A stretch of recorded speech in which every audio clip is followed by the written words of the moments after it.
fellow travelers, and welcome to Versus Stars podcast. All my loyal listeners, thank you for your continued support. And remember, click the subscribe button, everybody. It's an amazing episode because Alex Belcher boards the mothership. He's the composer of Extraction 2. Come aboard as we go traversing the stars. Hello, Mr. Belcher. Thanks so much for coming to Versus Stars podcast. Hey, thanks for having me. I'm glad to be here. So, my pleasure, sir. I enjoy listening to your music, so thank you so much for coming on. Yeah, of course. So, I always start off with a question of inspiration. So, what inspired your love of music and who your earliest influences? I think my music began, my love of music began, I think I was 3 years old, and my mother took me to a Garth Brooks show in Louisville, Kentucky. And I saw Garth smash a guitar, and I remember looking at her and going, "Yep, that's what I want to do." And so that's where my love of music and where basically my whole career started at that moment. That's when I started playing and taking lessons not too many years after that. And so that's really where it all began. But obviously I don't work in that genre or do that sort of thing for a living. I think when I was young, the films of like Alan Silvestri really influenced me and sort of piqued my ears to what film music can do and the power of it, as well as John Williams scores. And as I started to get a little bit older and studying, I became like a diehard fan of Bernard Herrmann, who, in my opinion, is one of the greatest just composers to live in the 20th century. So, yeah, those are some of the big influences. Garth Brooks, Bernard Herrmann. It's a little bit of a mixed bag there. So when did you decide, instead of being a country music star, I'm gonna make the movies?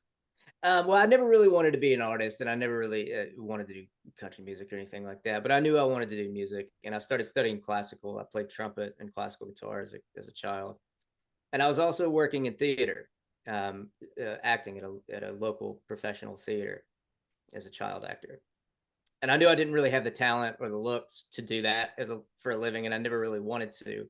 But what I did love about live theater was just storytelling and taking an audience on a journey and that the process of that.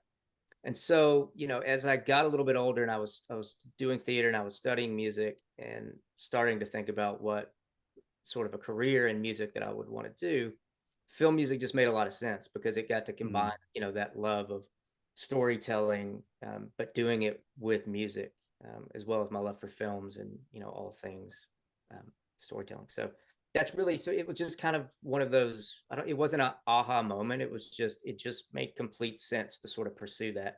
So I started studying composition as a teenager, and then went to college and studied that there, and yeah, the rest is history. So, how much do you think your skill as being a composer is innate, and how much do you think has been learned? Well, I think it's a little bit of both. I think there's always a little bit of innate skill that comes with anything that you do, whether it's carpentry or maths, anything. I think a lot of people do things that they're inherently a little bit good at or comes natural to them because it makes it fun. When everything's a struggle, you tend to sort of shy away from doing that 20 hours a day.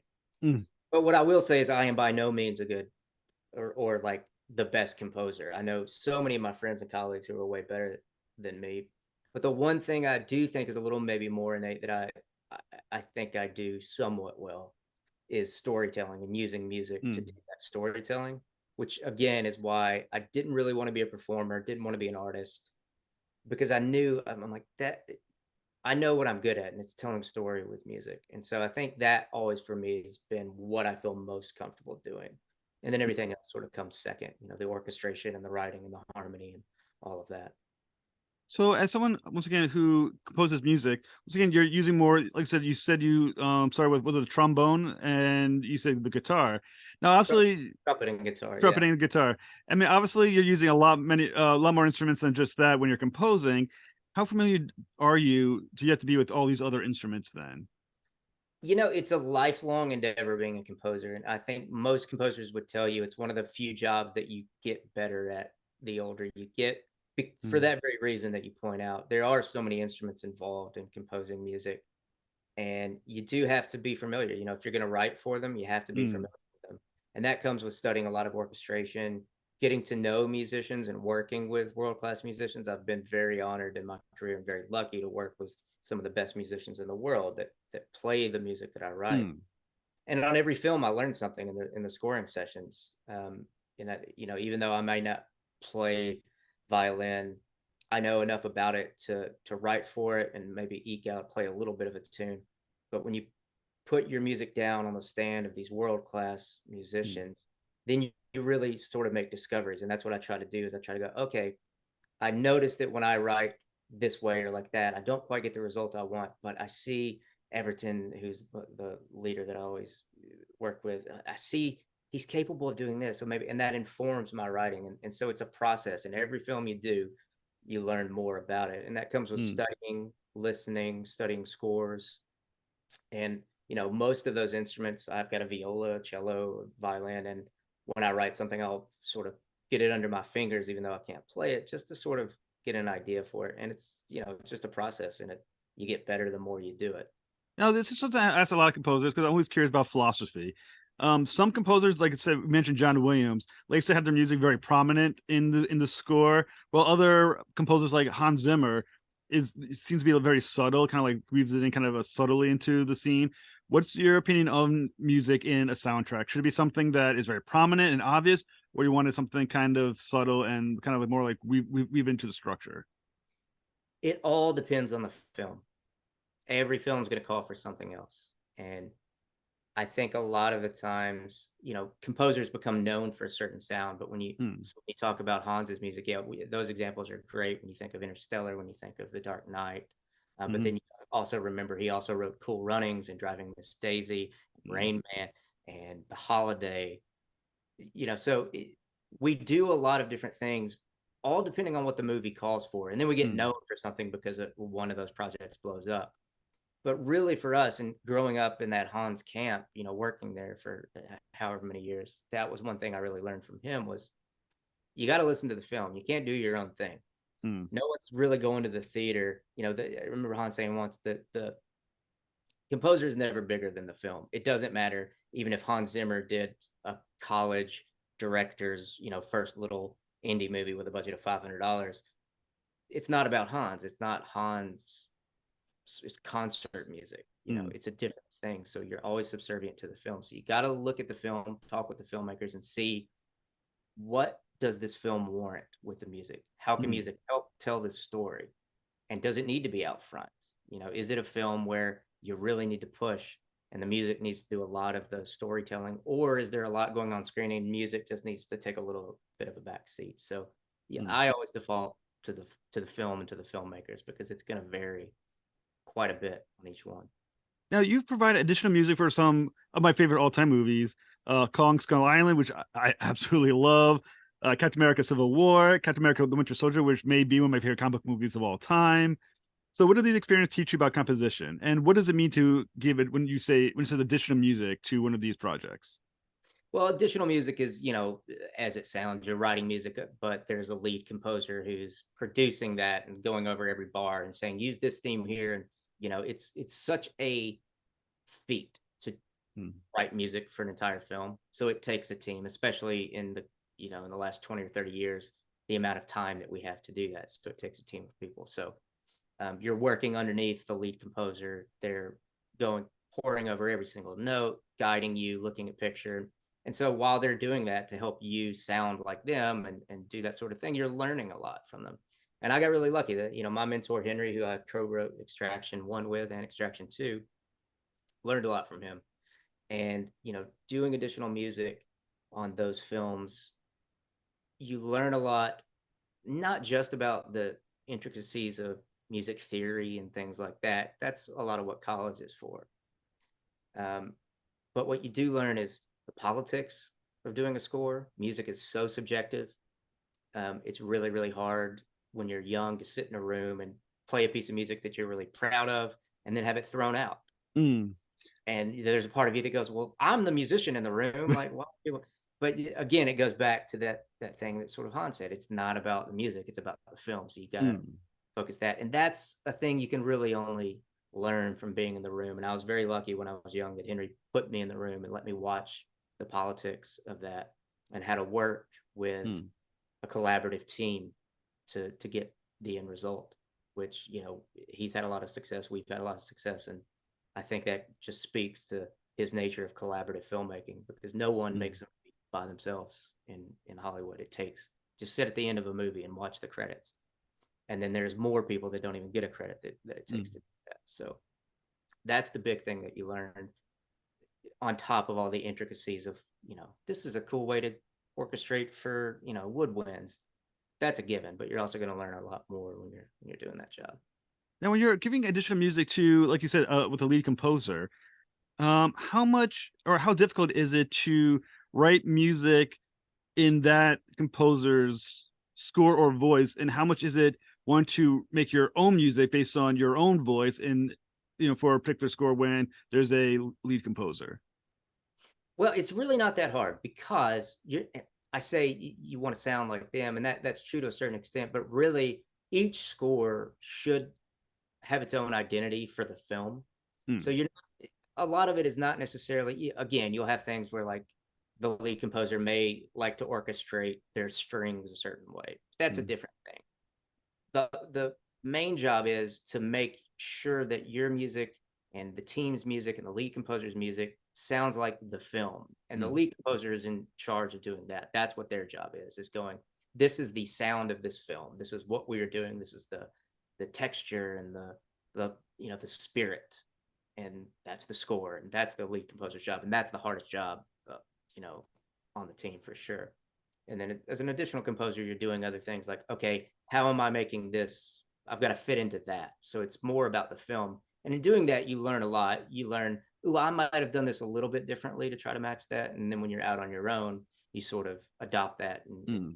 do your own thing. But again, it's more about fitting into the sound of the film that the lead composer has created. And that's, you're taking all your lead from them. They're the ones that you're sort of eyeing and helping them get across the finish line. Hmm. So you're, as you mentioned, you are the composer for Extraction, the franchise. You did the first movie, and you're doing the second movie. So what interests you in returning for the sequel? Well, I mean, the first one was so much fun. It's an incredible action film, and it's an action film with a ton of story as well. It's not just Hmm. mindless entertainment; it's artfully done. All the action is incredibly crafted. Sam Hargrave is such an incredible filmmaker and storyteller that it's one of those films that you beg, you call your agent, you beg, like, please get me one of those, because there's so much room amongst all of that brilliance Hmm. for the music to actually play a big role. And it's not just, what we call musical wallpaper, where it's just sort of there and it's not really doing anything. Hmm. Sam's films, and this goes for, a lot of Agbo's films, Joe and Anthony's company's films, they really invite music to play a role, to be a character, and to help tell that story. And it's even more fun when it's a giant action film, because then you get to do all the fun action music Hmm. while at the same time still helping in the narrative sense to push the story along. Now, obviously, with a movie like Extraction, while you got Christopher Hemsworth involved, and there's a good chance the movie's going to be successful. But there's not. It's not like, let's say, Captain America, where when you make Captain America 1, you pretty much assume there's Captain America 2 and 3 coming along the way, somewhere along the line. The Extraction, you hope it does well enough for a sequel, but there's no guarantee that's a franchise. So when you're approaching the first movie, are you leaving aspects of the music to build upon for a potential sequel, or when there's a sequel, when you finally do get to do the sequel, are you thinking to yourself, what can I build upon? Yeah, it's more of the latter there, I'd say. When you're working on a film and you don't know, it hasn't been greenlit for a second one, that doesn't really come into play. Again, it's such a feat to get it done. It takes so much mental effort that if you Mm. spend any time worrying about the second one, now you can do things that sort of set you up to be able to do that. Having good themes just naturally will help you when you get to the next one, because you can reuse them. But I think for the most part, I don't really think about that too often, unless we already know going into it. Then I can sort of make plans. But when you don't know, it's a little different thing. However, once you're on the second one, and we did that on Extraction 2, I read the script, had conversations with Sam, and then he went and shot it. And then when they started cutting it, they took all of our music from Extraction 1 and started cutting to that. And Mm. that's really informative, because then we get to watch it and go, okay, what's working from the first score? What isn't working? Where are the holes? What else do we need to expand upon? And what else can we just simply lift and sort of just tweak to fit picture? And so that's really helpful. And I think doing that sort of immediately puts you a little ahead of the curve as opposed to approaching an IP that's fresh and you don't really know how it's going to shake out. So we did a lot of that. We did a lot of experimenting on taking themes from the first and cues from the first, throwing it around, seeing how it felt. And that's the beauty of technology, is that's really easy to do. And we learned a lot from that process early on, even in the early like rough cuts, basically dailies coming in, just throwing up some of the E1 up against it to see how it sounded. And we were able to use a lot of it that we had to rewrite some things to make them fit. Just character wise, it didn't feel quite natural to just completely recycle. There were themes and sort of motifs that we had to completely expand, write new sections, and then of course new characters, so new themes, new instrumentations, new ways to do the things that we did in the first, because we didn't want it to sound just like a copy and paste. Now, I mean, obviously, there's a question of fandom, because when fandom loves a movie, they kind of expect there's certain expectations that are created by that movie. But at the same time, as an artist, you do kind of want to do something, stretch yourself a little bit. So when you do a sequel, where's the line between honoring what's before, expectations of the fans, and making sure you're doing something creative for yourself as the musician of the sequel? Yeah, it is a fine line. The way that I went about it on Extraction 2, knowing that it was a success and that people seemed to like the music as well, and that the whole thing just really worked, I knew, don't mess with it too much. That would just be making more work for yourself. The thing that I tried to do on this one, and I've done in the past, and I think worked really well, was the theory behind how I did the first one and the process of which I went about. I applied that to this, but just inputted new data, as it were. So on the first one, I think I've been trying to remember if it was Sam or if it was Joe Russo who wrote the script on the first one and the second one. Someone early on, before they had shot anything, we sort of had this kickoff meeting, and someone said, Rake's the type of character who could kill you with whatever's laying around the room. He could pick up a feather and kill you with it. And that idea of resourcefulness really stuck with me. And so when I started writing the first one, I was like, I like that idea of like repurposing things to do something. So I'm not a cellist. I grabbed a cello and started playing it, and not knowing what I was doing, I had some cool sounds, and then we processed them, bounced them to tape, ran it through a guitar amp, did things with instruments you wouldn't normally use. Went to a junkyard, recorded a bunch of breaking things, and then created instruments with those and used that for the percussion as opposed to normal percussion. So that whole idea of like repurposing things, I felt worked really well and serviced the story on the first one.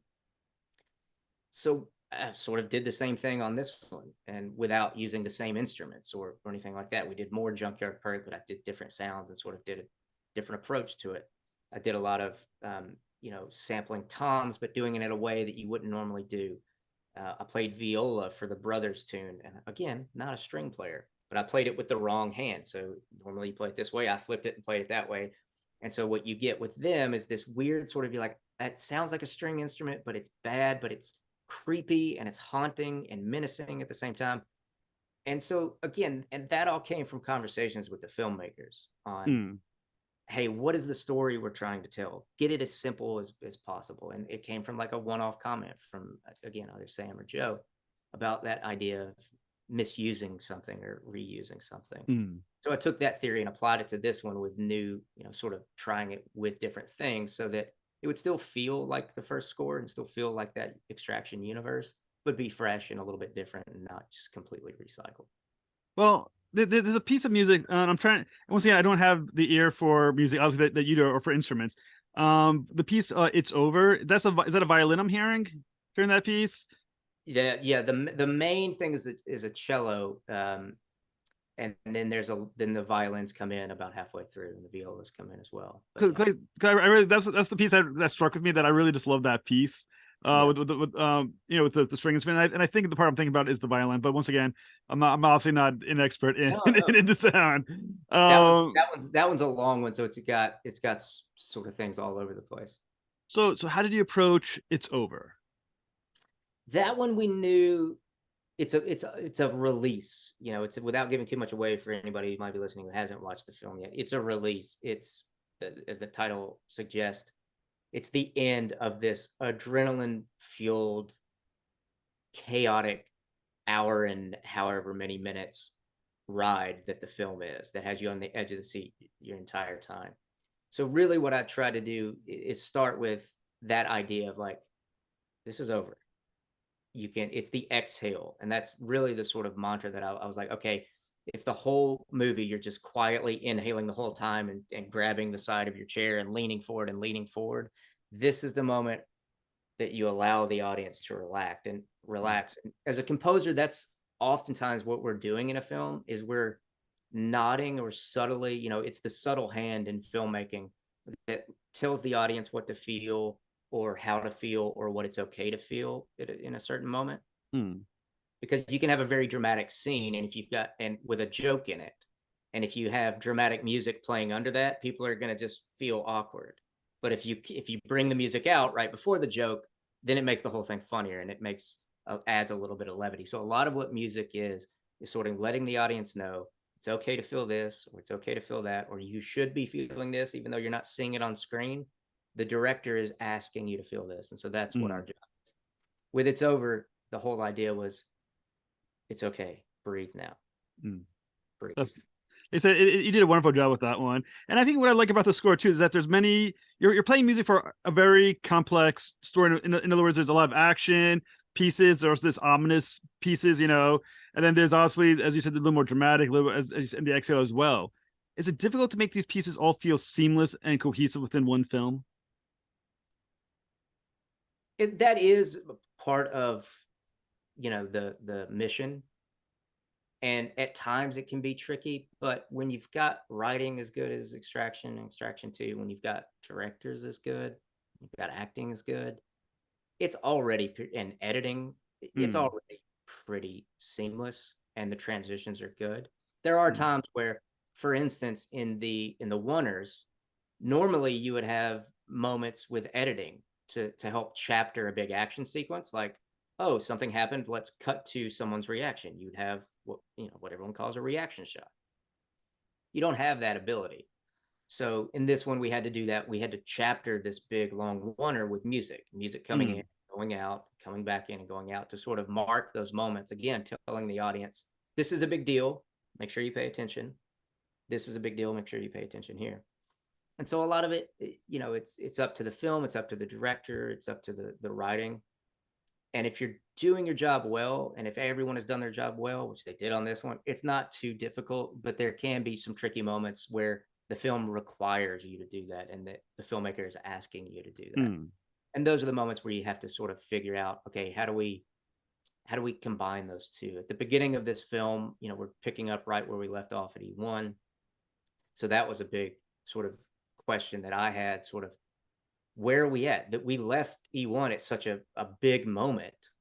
Do we come in with that? Do we come in lower? Do we come in higher? And so really, I think Act 1, we spent a lot of time setting the tone musically. And then from there, it was pretty easy to sort of transition through all the stuff that happens next in E2.